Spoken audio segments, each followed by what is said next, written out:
تو آج انشاءاللہ اس کے بارے میں، دعا کے بارے میں کچھ بات کروں گا کہ ہم لوگ دعاؤں سے بہت زیادہ غافل ہیں۔ اللہ تعالیٰ نے قرآن مجید میں دعا کے بارے میں فرمایا ادعوا ربکم تضرعا وخفیا، اپنے رب کو پکارو عاجزی کے ساتھ اور چپکے سے۔ جیسے اللہ نے نماز کا حکم دیا، اللہ نے زکوٰۃ کا حکم دیا، بالکل اسی طرح سے اللہ نے مانگنے کا حکم بھی دیا ہے کہ ہم کس سے مانگیں؟ اللہ سے۔ اللہ سے مانگیں اور مانگیں، یعنی اللہ کے علاوہ کسی اور سے نہیں مانگیں، اور اللہ سے بھی باقاعدہ مانگیں، یعنی مانگنے کا عمل جاری رکھیں۔ آج جہاں باقی عبادتوں میں سستی ہو رہی ہے، دعاؤں میں بھی لوگ پیچھے چلے جا رہے ہیں، مانگتے ہی نہیں ہیں، اور مانگتے ہیں تو پتہ نہیں کس اسٹائل سے مانگتے ہیں، توجہ نہیں ہوتی۔ اجتماعی دعاؤں پر زیادہ زور ہے، انفرادی پر زور نہیں ہے۔ کہیں مجمع دعا مانگ رہا ہوتا تو ہاتھ اٹھا کے آمین آمین شروع کر دیں گے، بس ٹھیک ہے، وہ بھی جائز ہے، لیکن دعا میں جو اصل ہے وہ انفرادی ہے۔ دیکھیں، جب آپ کسی سے اپنی حاجت پوری کرنے کے لیے، کچھ مانگنے کے لیے جاتے ہیں، تو اکثر آپ کی کوشش ہوتی ہے کہ اس سے اکیلے میں ملوں۔ اکثر کوشش کیا ہوتی ہے؟ سب کے سامنے نہیں، بلکہ آپ اس کو لیں گے، بھائی تھوڑی دیر کے لیے ذرا مفتی صاحب آپ سے کام ہے۔ ایسا ہی ہوتا ہے نا، ذرا چھاؤں میں آ جائیں تھوڑی دیر کے لیے۔ لوگ کہتے ہیں نا، مفتی صاحب کہہ رہے ہیں بھائی یہیں پوچھ لو، کہہ رہے نہیں ادھر سائڈ پہ آ جائیں۔ تو سائڈ پہ جانے کے بعد پھر آپ کہتے ہیں یہ مسئلہ ہے، فلانا مسئلہ ہے، ڈمکانا مسئلہ ہے۔ تو سائڈ پہ لے جانے سے بعض دفعہ یہ بھی ہوتا ہے کہ سب کے سامنے آدمی اپنی بات نہیں لانا چاہ رہا ہوتا، اور بعض دفعہ یہ بھی ہوتا ہے کہ میں اپنی بات توجہ کے ساتھ سنا سکوں۔ تو دعا میں انسان، اللہ تو سب کی بات سنتا ہے، مجمع میں بھی اور تنہائی میں بھی، لیکن آپ دعا مانگنے میں جو آپ کی طبیعت لگے گی، توجہ سے مانگو گے، وہ تنہائی میں زیادہ شوق سے، زیادہ رغبت سے مانگ سکتے ہو۔ اجتماع میں ایسی رغبت اور ایسی شوق سے انسان دعا نہیں مانگ سکتا۔ تو انفرادی دعائیں ہی ختم ہوتی جا رہی ہیں۔ قرآن مجید میں اللہ تعالیٰ نے رمضان کی جو آیتیں ہیں، ان آیتوں کے بعد ذکر کیا وَإِذَا سَأَلَكَ عِبَادِي عَنِّي فَإِنِّي قَرِيب، اے نبی ان سے کہہ دیجئے کہ جب یہ مجھ سے میرے بارے میں پوچھیں تو آپ ان کو بتا دیں کہ میں بہت قریب ہوں تمہارے۔ اجیب دعوت الداعی اذا دعان، جب کوئی پکارنے والا، دعا مانگنے والا مجھ سے دعا مانگے گا تو میں اس کی پکار کا جواب بولے بھائی، اس پکار کا جواب دوں گا۔ پکار کا جواب دینے کا مطلب کیا ہوتا ہے؟ قبول کروں گا اس کی دعا۔ جواب کا یہ مطلب نہیں کہ اچھا میں نے سن لیا چلو، ایک جواب تو یہ بھی ہوتا ہے نا، اچھا اب چپ ہو جا۔ ہم کسی کو پکار رہے ہوں، اگلا کہتے ہیں اچھا بھائی ٹھیک ہے، پتہ چل گیا، اب چپ کر کے بیٹھ جاؤ آرام سے۔ تو اللہ تعالیٰ جب جواب دیتے ہیں تو کیا مطلب ہوتا ہے کہ اللہ تعالیٰ وہ دعا قبول کر رہے ہیں۔ ہم دعا کثرت سے مانگتے کیوں نہیں ہیں؟ اس کی وجہ یہ ہے کہ ہمارے ذہن میں ایک چیز شیطان نے بٹھا دی ہے کہ مانگو تب بھی ویسے کے ویسے ہی ہیں، نہیں مانگو تب بھی ویسے کے ویسے۔ وہ فلاں آدمی تو نہیں مانگتا، وہ تو پھر بھی اس کی تنخواہ اچھی مل رہی ہے، اور میں تو کئی سالوں سے دعائیں مانگ رہا ہوں، اے اللہ میری تنخواہ ڈبل نہیں کر سکتا تو کم از کم 50% ہی بڑھا دے، تو میں تو وہیں کا وہیں ہوں، میری تنخواہ میں تو کوئی اضافہ ہو نہیں رہا۔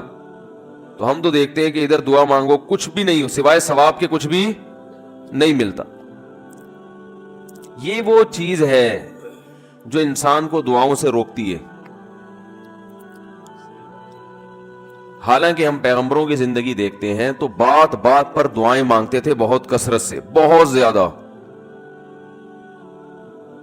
نوح علیہ السلام، اچھا اللہ نے ان کی دعاؤں کو قرآن میں ذکر بھی کیا ہے۔ مناجات مقبولہ ایک دعاؤں کی کتاب ہے۔